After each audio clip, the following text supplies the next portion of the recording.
ದಿನಕ್ಕೆ ಒಬ್ಬರಂತೆ ಹೃದಯಾಘಾತ ಪ್ರಕರಣಗಳು ಜಾಸ್ತಿ ಆಗ್ತಾನೆ ಇತ್ತು. ಅತಿದೊಡ್ಡ ಆತಂಕಕ್ಕೆ ಕಾರಣ ಆಗಿತ್ತು. ಇದೇ ವಿಚಾರಕ್ಕೆ ಸಂಬಂಧಪಟ್ಟಂತೆ ಸರ್ಕಾರ ಆರೋಗ್ಯ ಇಲಾಖೆ ಕೂಡ ಅಲರ್ಟ್ ಆಗಿ ಒಂದು ತಜ್ಞರ ಸಮಿತಿಯನ್ನ ರಚನೆ ಮಾಡುವ ಮೂಲಕ ಈ ವಿಚಾರಕ್ಕೆ ಸಂಬಂಧಪಟ್ಟಂತೆ ಒಂದು ರಿಪೋರ್ಟ್ ಕೊಡಬೇಕು. ಯಾಕೆ ಹೆಚ್ಚೆಚ್ಚು ಹೃದಯಾಘಾತಗಳು ಹಾಸನದಲ್ಲಿ ಆಗ್ತಾ ಇದೆ ಅನ್ನುವಂತಹ ವಿಚಾರಕ್ಕೆ ಸಂಬಂಧಪಟ್ಟಂತೆ ಆಲ್ರೆಡಿ ಒಂದು ರಿಪೋರ್ಟ್ ಅನ್ನ ತಜ್ಞರು ಸಿದ್ಧಪಡಿಸಿದ್ದಾರೆ. ಇವತ್ತು ಆ ರಿಪೋರ್ಟ್ ಸರ್ಕಾರದ ಕೈ ಸೇರಲಿದೆ. ಹಾಸನದಲ್ಲಿ ಹೃದಯಾಘಾತದಿಂದ ಮೃತಪಡ್ತಾ ಇರೋರ ರಿಪೋರ್ಟ್ ಕಾರ್ಡ್ ಸಿದ್ಧವಾಗಿದೆ.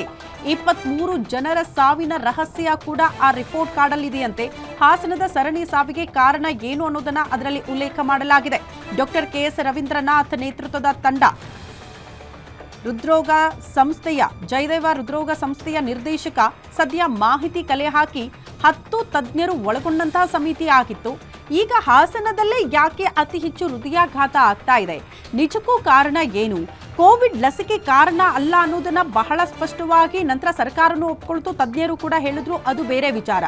ಆದ್ರೆ ಲಸಿಕೆ ಕಾರಣ ಅಲ್ಲ, ಬದಲಾಗಿ ಕೋವಿಡ್ ಕಾರಣ ಅನ್ನುವಂತಹ ವಿಚಾರವನ್ನ ಆರೋಗ್ಯ ಸಚಿವರಾದಿಯಾಗಿ ಸರ್ಕಾರದ ಮಟ್ಟದ ಕೆಲ ಸಚಿವರು ಕೂಡ, ಸಿದ್ದರಾಮಯ್ಯನವರು ಸೇರಿದಂತೆ ಕೆಲ ಸಚಿವರು ಕೂಡ ಅದನ್ನ ಒಪ್ಕೊಂಡಿದ್ದಾರೆ.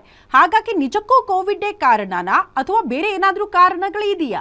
ಆ ಎಲ್ಲ ವಿಚಾರಕ್ಕೆ ಸಂಬಂಧಪಟ್ಟಂತೆ ಸರ್ವೆ ಮಾಡಿ ಮಾಹಿತಿ ಕಲೆ ಹಾಕಿದ್ದಾರಂತೆ ತಜ್ಞರ ಈ ಸಮಿತಿ. ಆ ರಿಪೋರ್ಟ್ ಈಗ ಸಿದ್ಧ ಆಗಿರೋದ್ರಿಂದ ಇವತ್ತು ಮೋಸ್ಟ್ಲಿ ಆರೋಗ್ಯ ಸಚಿವ ದಿನೇಶ್ ಗುಂಡೂರಾವ್ ಅವರ ಕೈ ಸೇರಬಹುದು ಆ ರಿಪೋರ್ಟ್ ಅಂತ ಹೇಳಲಾಗ್ತಾ ಇದೆ. ಅಂದ್ರೆ ಸರ್ಕಾರದ ಕೈ ಸೇರುತ್ತೆ ರಿಪೋರ್ಟ್. ಹಾಗಾದ್ರೆ ಅದರಲ್ಲಿ ಯಾವೆಲ್ಲ ಅಂಶಗಳು ಉಲ್ಲೇಖ ಆಗಿರಬಹುದು?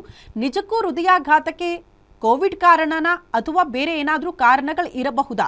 ಯಾವ ರೀತಿ ಸರ್ವೆ ಮಾಡಲಾಗಿದೆ ಅಂದ್ರೆ, ಈಗ ಮೃತಪಟ್ಟವರು ಬೇರೆ ಯಾವುದಾದ್ರೂ ಚಿಕಿತ್ಸೆಗಳನ್ನ ಪಡೆದುಕೊಂಡಿದ್ರಾ? ಬೇರೆ ಆರೋಗ್ಯ ಸಮಸ್ಯೆ ಏನಾದರೂ ಅವ್ರಿಗೆ ಬಾಧಿಸ್ತಾ ಇತ್ತಾ?